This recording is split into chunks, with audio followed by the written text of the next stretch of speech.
Que sont les médecines douces? Tout simplement, ce sont des médecines non conventionnelles. Pourquoi non conventionnelles? Car leurs effets n'ont pas été testés par la science. Il faut savoir que la médecine traditionnelle allopathique, c'est-à-dire celle qui soigne par voie de médicaments ou de traitements, les acceptent, les tolèrent, même s'ils ne les reconnaissent pas forcément. Ils les acceptent et les tolèrent car elles viennent en complément de leur traitement, et ça ils l'ont bien compris. Par l'expression suivante, ils les désignent en les appelant médecine alternative et complémentaire.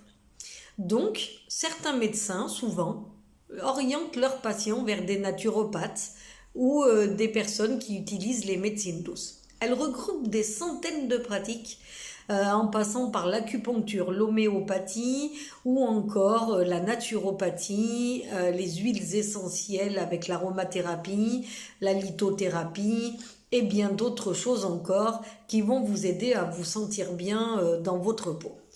Ces médecines-là sont utilisées depuis des siècles en Asie et elles sont utilisées sous la forme de médecine chinoise ou l'ayurveda encore. Mais il faut savoir qu'en Occident, on a été marqué par Hippocrate, le père de la médecine moderne, qui a le premier évoqué la théorie des humeurs et de leur encrassement. Je vous expliquerai dans une autre vidéo ce que sont les humeurs et leur encrassement.